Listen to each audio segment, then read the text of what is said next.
안녕하세요. 매일 말씀 10분 강론 연중 제18주일입니다. 오늘 복음 말씀은 마태복음 14장 13절에서 21절 오병이어의 기적 이야기입니다. 그때 세례자 요한의 죽음에 관한 소식을 들으신 예수님께서는 배를 타시고 따로 외딴 곳으로 물러가셨다.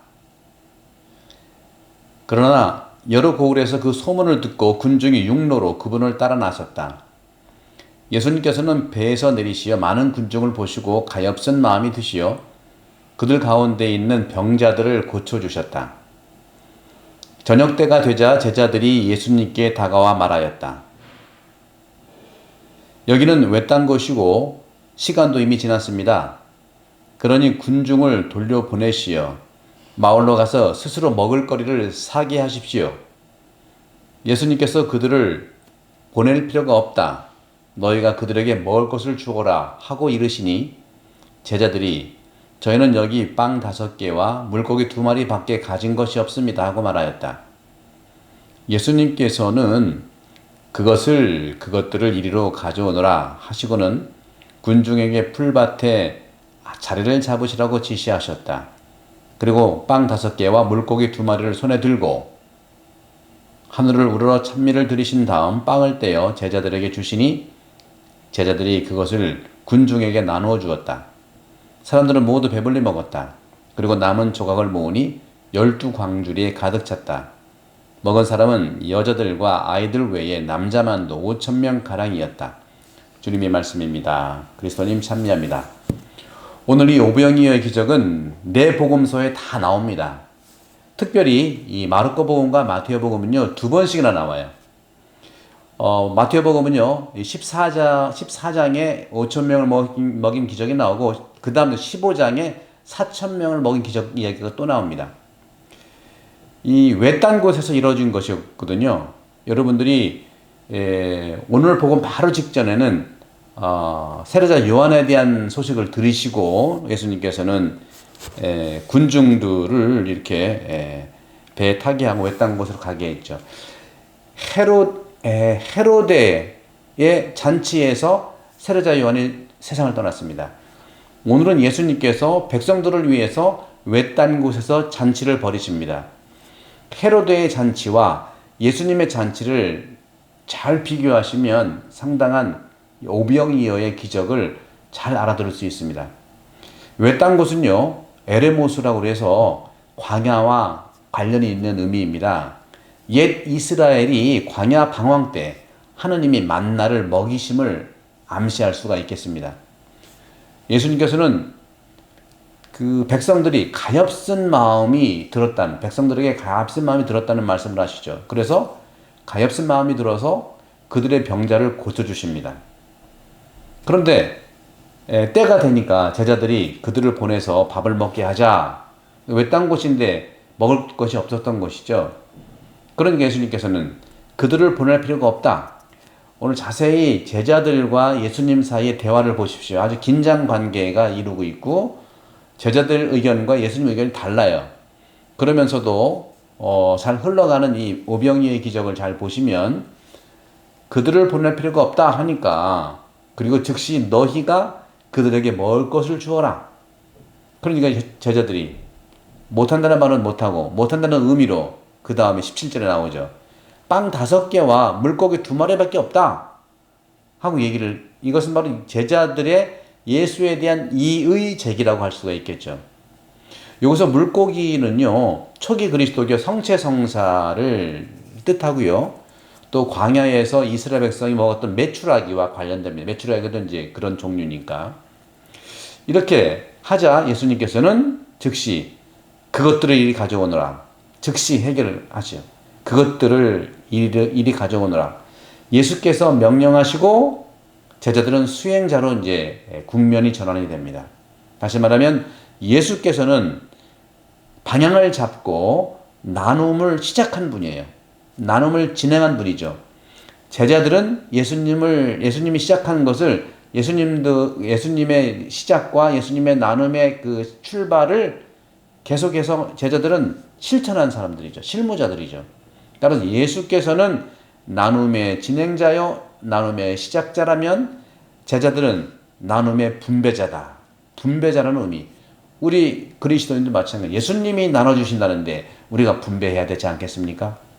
바로 예수의 명령과 제자의 수행, 이것이야말로 사랑 나눔의 역동성을 드러낸다는 것이죠.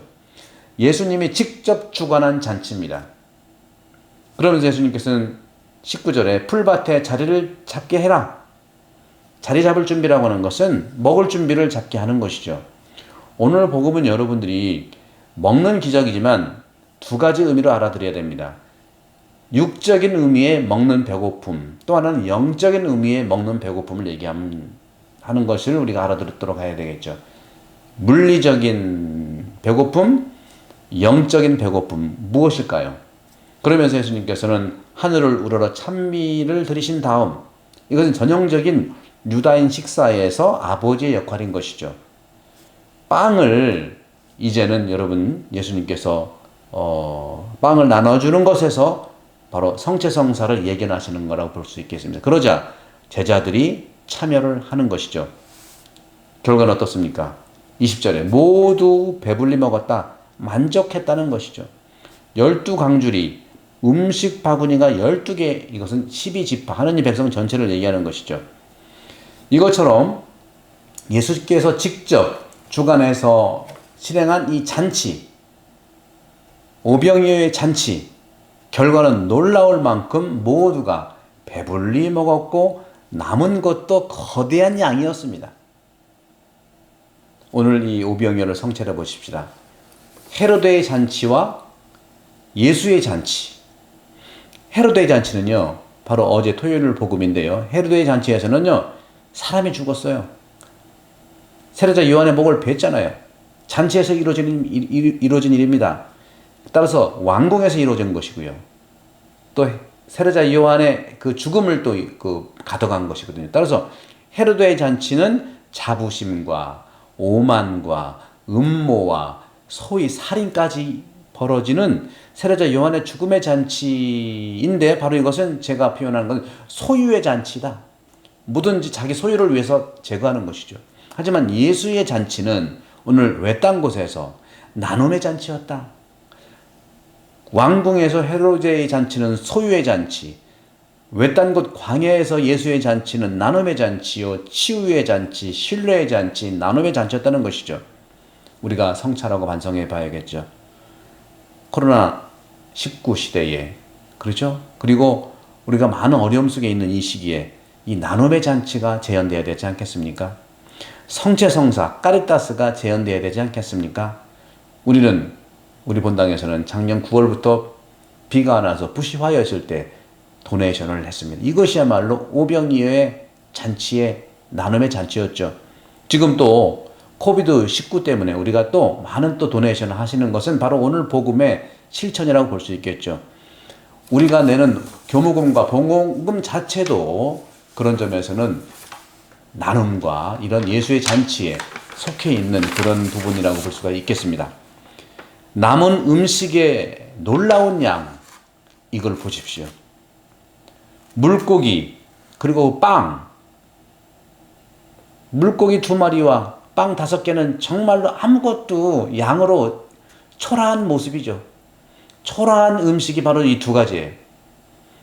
바로 예수님께서는 그렇습니다. 늘 말씀하셨죠. 겨자씨가 막 큰 열매를 맺는다. 누룩이 부풀어 오른다. 가나 혼인잔치에서도 술이 떨어졌을 때 물을 갖다 부어라. 얼마나 풍요로워졌습니까?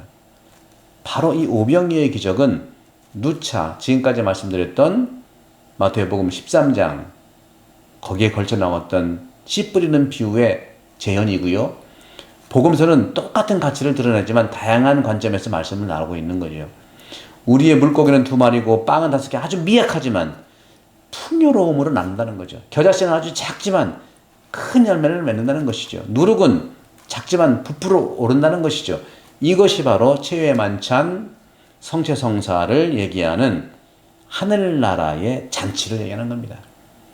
예수의 잔치는 하늘나라의 잔치고 천국의 잔치입니다. 여러분, 천국이 이러한 잔치를 벌이고 있는 것이죠. 하늘나라의 완성이고 하늘나라의 축하하는 잔치죠. 이러한 빵 기적은 식사로 함께 먹는 곳으로 인간이 체험하는 것이고, 이런 성서적 배경으로 인해서 하느님 미래의 희망과 연결된 걸로 드러나고 있는 것이죠. 사랑하는 교우 여러분, 교회는 어떤 곳입니까? 빵을 저장하는 장소가 아닙니다. 우리가 빵 창고 크게 져서 뭐 하려고요? 교회라고 하는 것은 빵의 저장소가 아니고 빵의 분배소입니다. 이것은 물리적인 의미의 가난한 사람에게 나눠주는 것이죠. 또 한 가지, 교회는요, 말씀의 저장소가 아닙니다. 바로 말씀의 분배소입니다. 영적인 가치를 얘기하는 것이죠. 말씀의 분배, 빵의 분배, 이거야말로 주님의 식탁 안에서 부족하지 말아야 되는 우리의 양식, 말씀과 빵입니다. 우리는 교회입니다. 교회가 무엇입니까? 교회는 모든 사람들을 초대했습니다. 모든 사람을 초대하는 건데, 영적으로 배고픈 사람들은 모두 교회로 초대해서 예비자 교리를 안내하고 예수님의 양식, 영적인 양식을 나눠줘야 되지 않겠어요? 그거 오병이어의 기적이에요. 또 한 가지, 우리는 교회입니다. 누구를 초대해야 될까요? 홈리스라든가 어려운 사람들에게 모든 우리의 빵, 먹을 빵을 나눠야 되는 것이죠. 근본적으로 교회는 영적인 양식을 위해서 초대하고 물적인 양식을 위해서 나가야 된다는 것이죠. 이것이 오병이어의 기적. 여기에서는 예비자들은 영적인 배고픔도 없고 세상 밖에서는 물적인 배고픔도 없는 곳이 이 오병이어의 기적을 따라 사는 그 교회의 모습이라고 볼 수 있겠습니다. 사랑하는 형제자매 여러분, 우리 본당도 작년 11월에 예비자 교리 시작했다가 3월 중순에 코로나 팬데믹으로 멈췄다가 다시 시작할까 합니다. 여러분들 많은 분들을 초대하셔서 이제는 영적 배고픔에 있는 분들을 마무리를 할 수 있는 세례를 할 수 있도록 기도를 부탁드립니다. 주님의 식탁에서는 첫 번째, 모든 배고픈 자들을 배불리 먹어야 되고, 모든 영적으로 배고픈 사람에게 풍요로운 그런 음식을, 말씀을 나눠야 된다고 생각합니다. 이것이 바로 주님의 식탁에서 이루어지는 오병이어의 그런 선물입니다. 여러분들, 코로나 팬데믹 시기에 우리 모두 힘을 내시고 주님께서 말씀하신 오늘 우리 제자들의 모습, 너희들이 먹을 것을 주어라. 주님께서는 바로 나눔의 근본 원천이고 셈이고, 우리들은 주님 말씀과 주님 우리가 거두어낸 빵으로 세상을 나가는 것, 말씀과 빵의 나눔, 오병이어의 기적을 오늘도 재현하기를 저도 기도하겠습니다. 성부와 성자와 성령께서는 우리 모두의 강복하소서. 감사합니다.